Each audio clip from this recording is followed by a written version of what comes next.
Staged veteran crisis. I staged a homeless veteran crisis in front of the biggest tech conference of the year to see who would actually care. The plan was simple. I borrowed an old army coat from my dad, carved a cardboard sign that read veteran, lost everything, need help, and chose the glass-clad main entrance where investors and journalists swarmed. I arrived at 8 a.m., temperatures low enough to make my breath visible, and sat on the cold concrete steps. A security guard gave me a curt glance, then moved on. Within 10 minutes, a line of glossy-shod professionals passed, their heads down, earbuds in, eyes glued to phones. At first, the reactions were predictable. A businessman dropped a crumpled $10 bill and muttered an apology. A teenage intern filmed the scene, whispering something about good content. A middle-aged woman stopped, placed a water bottle beside me, and stared for a moment before rushing back to her schedule. The pattern repeated. A few scattered gestures of pity, a chorus of indifference, occasional ridicule from a passerby who shouted, "Get a job." I kept the act going for 24 hours, moving only for bathroom breaks.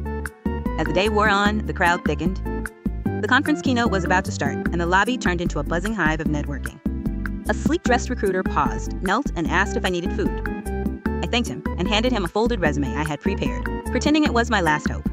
He read it, frowned, then stood and said, "Come with me."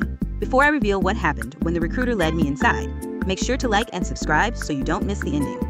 He escorted me past the bustling reception into a private conference room, where a panel of investors sat around a polished oak table.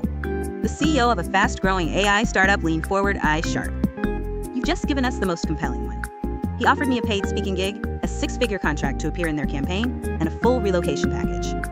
The twist landed harder than any of the earlier dismissals. The recruiter who had pulled me aside was not a stranger. He was my older brother, Alex, who had vanished after a falling out years ago. He recognized me instantly, but pretended ignorance to keep the experiment pure. He told me that the company had funded a documentary on hidden homelessness, and my staged performance was the centerpiece they needed.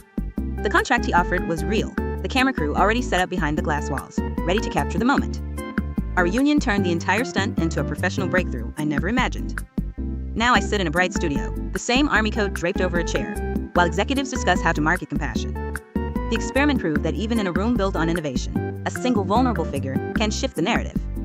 My brother and I have rebuilt our relationship on this unexpected foundation, and the company's platform now features real veterans sharing their stories. The world saw a staged crisis, but the outcome turned into genuine help for people like the one I pretended to be.